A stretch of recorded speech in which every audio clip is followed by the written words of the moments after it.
I know our family is struggling with debt right now. If you get married, we can pay off the debt with the wedding contribution from your spouse's family. You're 18 now, old enough to marry. Marry Freddie." In other words, I was being told to marry that overweight man named Freddie. All for money. For a moment, I thought it was utterly unreasonable. But then, I realized I had only two options. Either plunge into a hell of debt by refusing to marry or spend my life with Freddie. As these were the only choices swirling in my head, I remembered something. I was willing to do anything to get out of this house. The story goes back over a decade. My name is Felicity. I grew up being treated terribly by my parents. My father died in a car accident when I was 3. He was a very kind man, but Mom apparently didn't like him very much. I have no memories of being loved by Mom, probably because I resembled my father. Mom remarried just 6 months after my father's death. According to her, she had been involved with my adoptive father even when my father was alive. Mom and my adoptive father, who had betrayed my kind father, treated me horribly. I was treated as if I didn't exist, and my pleas were always ignored. It seemed to get worse after my sister Olivia was born. Mom and my adoptive father adored Olivia. Unlike Olivia, who received all their love, I was always treated as an outcast. They did give me birthday presents every year, but they were small things like pencils or erasers, while Olivia got anything she wanted. Even at Christmas, Santa Claus never came for me. When I was little, I often cried alone, hugging my knees, thinking that Santa didn't come because I was a bad child. During those painful days, something happened. I was 7 years old. On a day when heavy rain was falling due to a hurricane, Olivia got a fever. My parents, who adored Olivia, were in a panic. My adoptive father told me to buy a sports drink for Olivia. Reluctantly, I went out in the pouring rain wearing a raincoat, but my small body struggled against the strong wind and heavy rain. Moreover, our house was in the countryside, and it took an hour to reach the nearest supermarket on my little legs. When I finally reached the supermarket, after great difficulty, I was shocked. I couldn't find the wallet I thought I had brought. I might have dropped it when the wind knocked me down. As I was about to turn back, tears welling in my eyes, I suddenly heard, "Wait a minute!" from my older brother. The high school student-like older brother said, "Are you alone? It's dangerous in this weather," in a kind voice. I burst into tears at his gentle demeanor and explained my situation. I desperately told him about my sister's fever and how my parents had sent me shopping, and the older brother seemed to understand my situation. "You don't need to look for your wallet. I'll help you with the shopping," he said, and he helped me with all my shopping. I had lost my wallet and couldn't pay a single dollar, but my older brother told me not to worry and even gave me the change. He also took me close to home in a taxi, and I felt the kindness of others for the first time in a long time. "Thank you, big brother," I said with all my heart as I got out of the taxi, and my elder brother's gentle smile was very impressive. I, who had spent such a childhood, turned 18. When I was a child, I only felt constrained by being treated differently from my sister. But now, as an 11th grader, my problem is money. Mom and adoptive father were against me going to high school in the first place. Apparently, they thought it was a waste to spend money on me. But I insisted on going to high school, and the condition they gave me was that if I wanted to go to high school and stay at home, I had to put $1,000 into the family every month.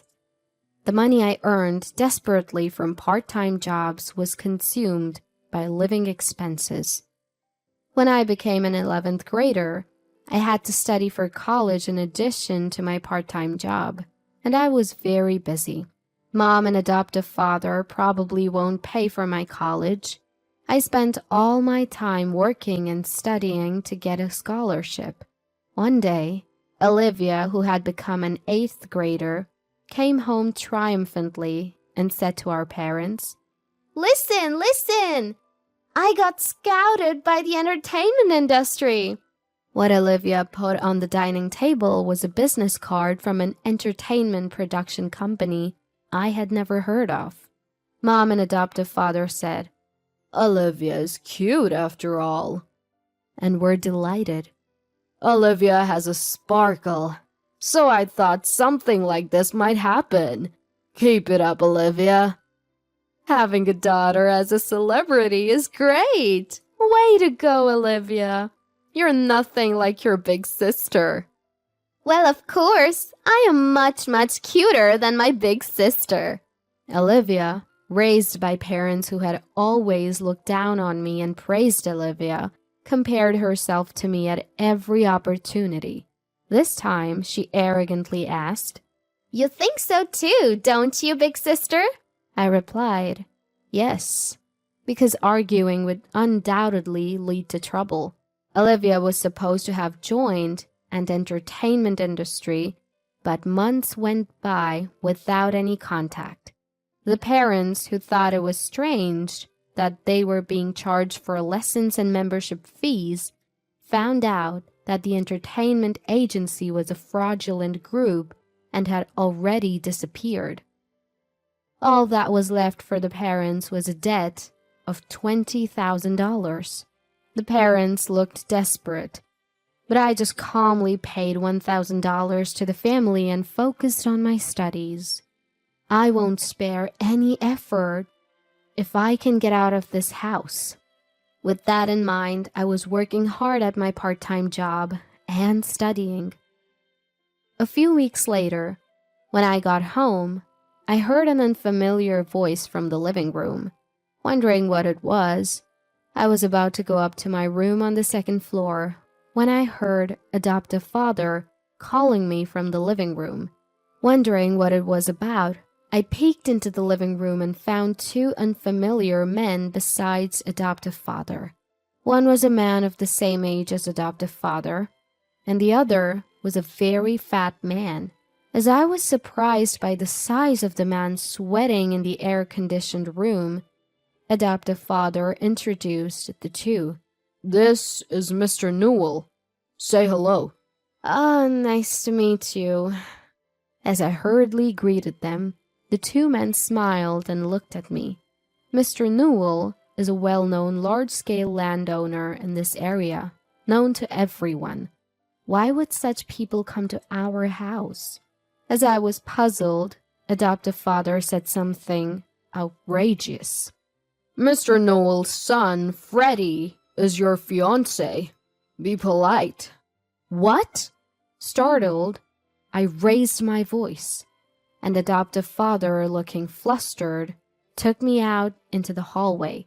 "What's going on?" I asked adoptive father in a whisper, and he answered in a whisper as well.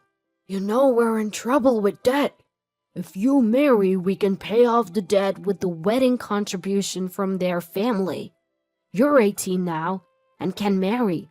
Marry Freddie." In other words, I had to marry that fat man Freddie for money. I thought it was utterly unreasonable for a moment, but I realized I had only 2 choices. Either reject the marriage and plunge into debt hell, or marry and live with Freddie.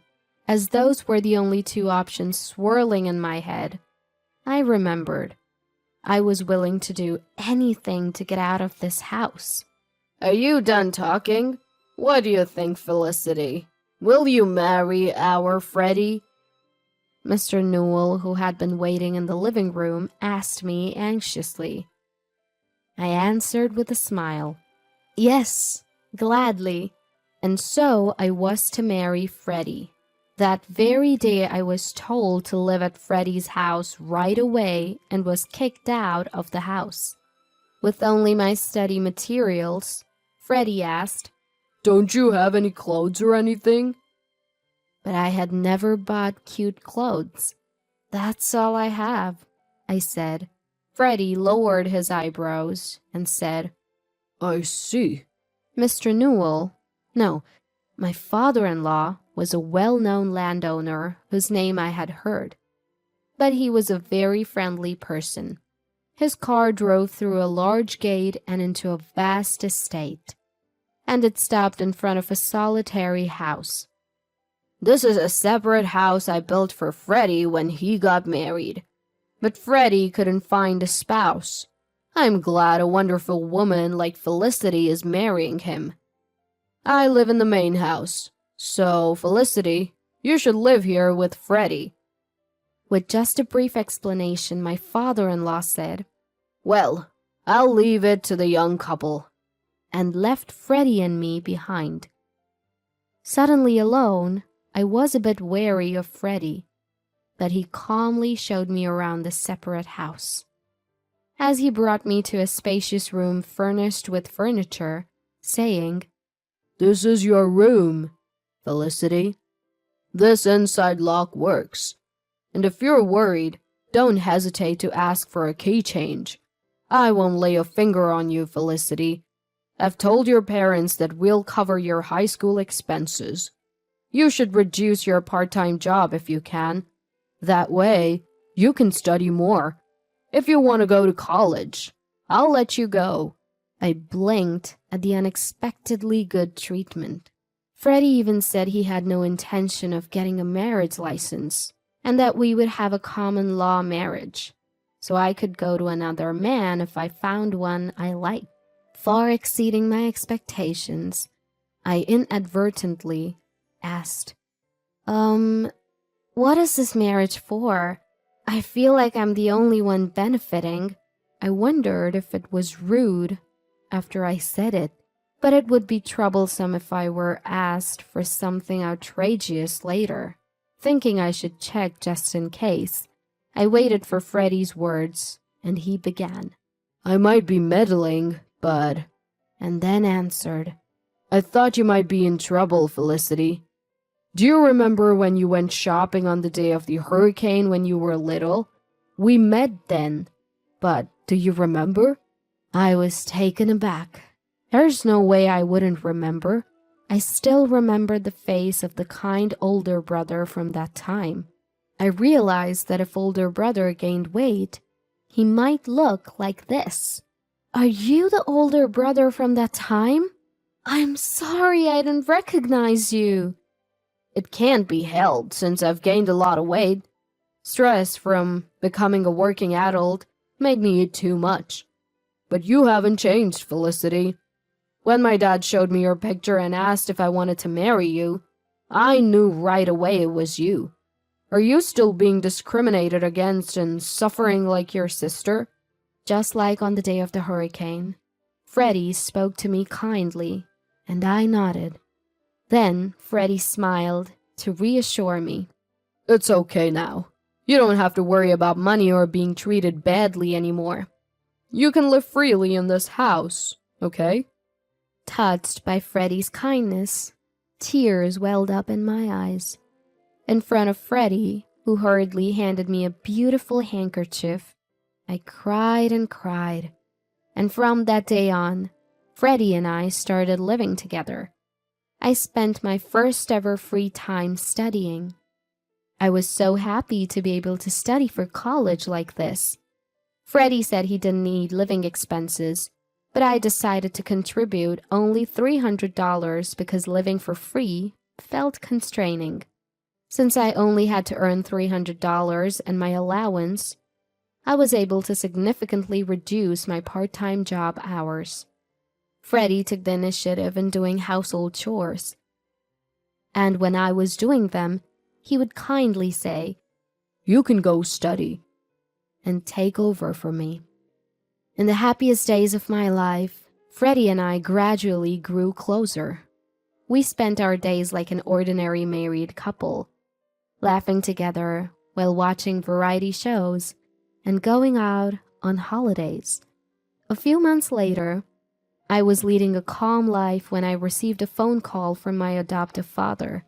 What could he want now, after never worrying about me and leaving me alone all this time? I picked up the phone with a bad feeling. "Hello? Felicity, is that you? Mom's in serious trouble." I was taken aback by adoptive father's loud voice as soon as I answered the phone. According to adoptive father, Mom had fallen sick and needed immediate surgery, so he was calling me to ask to transfer $10,000 to a specified account. Mom had neglected me since childhood, but she was still my mom. Facing a life-threatening situation, I couldn't just ignore her. What happened all of a sudden? Which hospital and what kind of illness? When I asked out of concern, adoptive father hesitated, saying, Well, it's the hospital, but..." I began to feel something was off, as adoptive father suddenly became flustered. He couldn't even name the disease, which was clearly suspicious. "You're lying, aren't you?" "Enough. Don't call me for such nonsense." "Wait, okay, I admit it. I lied. The truth is, I had an accident recently, and I'm being billed $10,000. According to adoptive father, he had crashed his car the other day, and the person he hit was a scary guy. He was now being billed $10,000 for repairs and medical expenses, and he claimed he couldn't pay. My irritation with him grew. "You're probably lying again." "It's true this time. Please, Felicity, ask Freddie to transfer the $10,000. You're all we have left." I snapped at adoptive father's desperate plea. "Don't mess with me. I can't believe you called after so long just to ask for money. Neither you nor Mom ever cared about me. Not even once. And now you want me to help you? That's too convenient. No matter what you say, I have no intention of transferring the money. Goodbye." Ignoring adoptive father's plea to wait, I hung up the phone and blocked the numbers of adoptive father, Mom, and Olivia. A few weeks later, as I happened to pass by my family's house, I noticed it was vacant. A gossip-loving neighbor lady approached me, and from her I learned that the story about hitting a scary guy's car was true. According to the neighbor lady, my parents and Olivia had secretly packed their bags and left the house at night. They must have fled and are likely living a hidden life now. Living in fear must be incredibly stifling. Thinking about it, I felt a sense of relief deep in my heart. Meanwhile, I was living happy days. I had completely fallen in love with Freddie. Though Freddie, who was 10 years older than me, was often hesitant about dating me. My persistent confessions led to a decision to start dating once I graduated from high school. Freddie even took time off work to attend my high school graduation ceremony. As he accompanied me in my eating and exercise habits, Freddie slimmed down to his original figure and transformed into a handsome man. My friends were envious when I proudly introduced him as my boyfriend. After my high school graduation, Freddie and I submitted our marriage registration to officially get married. When I said I wanted to marry, Freddie nodded in agreement, so we decided to submit the marriage registration. It would take a little time for the marriage certificate to be issued, But now we were officially a married couple, not just in a common law marriage. On the way home from the city hall, we held hands for the first time. I laughed at Freddie's adorable shyness, and he said, "Now that you're my wife, Felicity, you can't be swayed by any handsome boys you meet in college." I thought I was the only one in love, but it seemed Freddie loved me very much too. I found it so ticklish that I burst into laughter. There's no way that could happen. Out of all the people I've met, Freddie is the most handsome